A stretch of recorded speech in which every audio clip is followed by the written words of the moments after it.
This is my survival island for Minecraft Bedrock. It's got working farms, cozy builds, and everything you'll need to survive. So settle in, get inspired, and let's start the tour. This beachfront property has its own private island to call home, and the only way onto the island is by taking a boat and parking it at your own private dock. Once you get out of your boat, the first thing you'll see is a nice ladder to get you out of the water, and this is a nice safety feature because if you fall in, you can see that you can climb right of the way out. Then you go up to your next station, and this is going to be where you fish. This is going to be your fishing chest where you store your fishing rod, and then you have a nice little view as you cast your rod. The whole point of this house was to really try and embrace that Minecraft nature feel. You're going to see that we're going to catch a fish here, and of course we caught a salmon. That would make a perfect dinner, allowing you to live completely off of the land. Moving on up now, you'll see that this is the exterior of the house, and this is an absolute centerpiece to this island. It sits directly in the middle of the island, and it is just an absolute wonder. It has a nice long wraparound porch. If we go up the front stairs, you're going to see nice tables and chairs, so you can sit and drink your morning coffee while you look out at the nice, again, scenery, trying to really embrace this isolation vibe. If we go into the house now, you're going to see this nice front door, completely made out of real 100% natural bamboo. If we go ahead and open the front door and enter in, you're going to see that this is a nice open floor plan. We really tried to make this area feel alive, tried to make it feel large and grand, so you didn't feel like you were suffocating.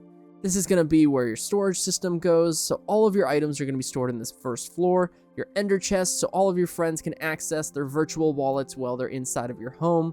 A nice little enchanting station that'll get you level 30 enchantments for all of your enchanting needs, brewing stations, some more storage, and of course, why wouldn't you want to cook while looking out of these grand windows? We really tried to bring the nature in with all of these natural windows, and you'll also see that the giant central ladder that connects the house and all of the different layers goes right the way down to, again, the outside, trying to bring the outside inside of the home.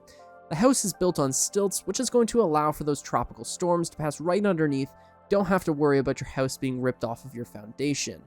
If we go up the central ladder here, this is where you're going to find the master suite.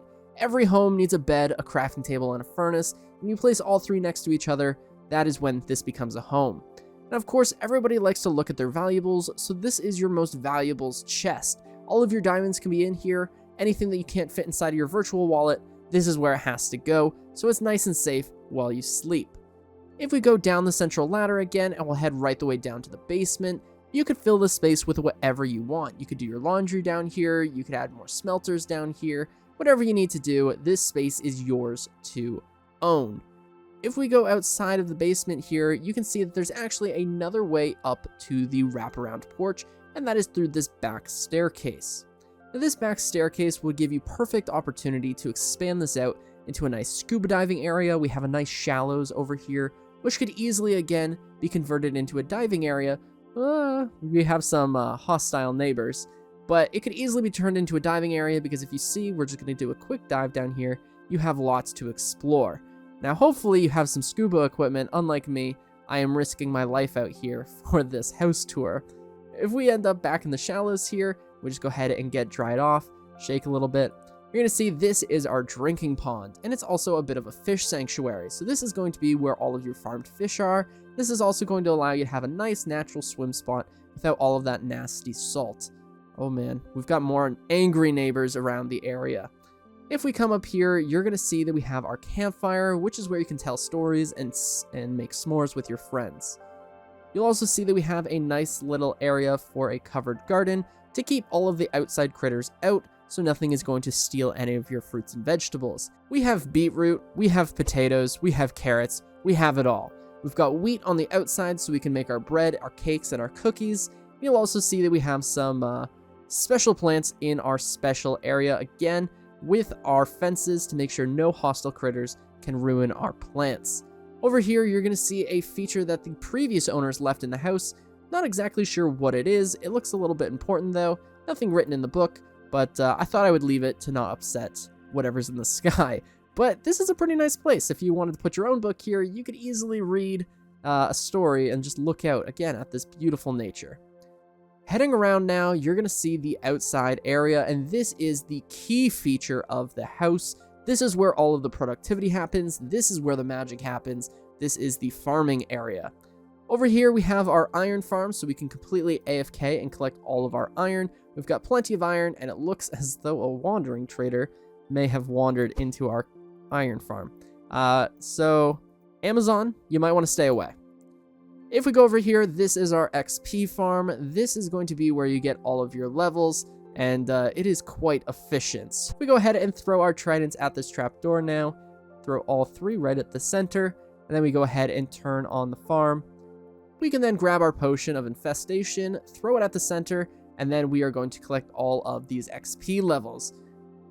This is an amazing farm, and to have it on our island is just, this is a real life changer. It makes living here so much easier, and so much, it feels like I'm living in the big city with how many levels I'm getting, but I still get to live in my own little personal island. And again, this thing is going to get you like 50 levels every 3 minutes. This farm is going to get you like 50 levels. So this thing is absolutely insane. And again, an absolute game changer. If we go around, and also if you're going to use this farm, make sure that you just let it run out. I'm going to come back and collect all these levels. Just don't turn the farm on if it is already on. Coming over here, we have our super smelter. And of course, I don't want to wait around and use my furnace up in my room. So I usually do my smelting outside here, which again, all I have to do is flick this lever, and all of these chests are going to fill equally with both something to smelt and fuel. This thing is always satisfying to look at.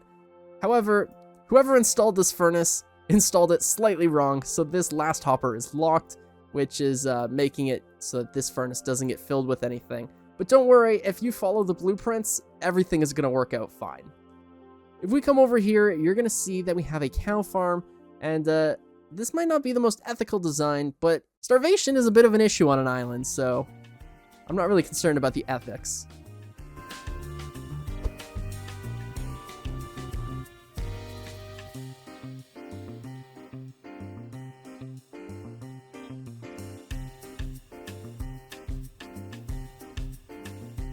So you're going to get plenty of leather and plenty of steak from using this farm, and don't worry. Once you run out of patties down below, all we have to do is grab our wheat, which we're farming over there, and we can just go ahead and feed up our cows again.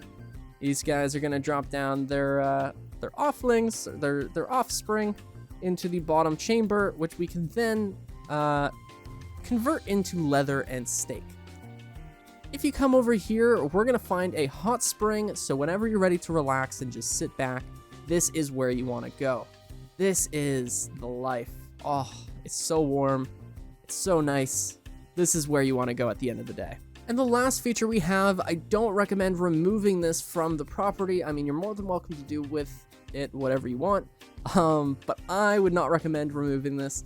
This was left here again by the previous owners. I have no idea if this is related to the altar over there.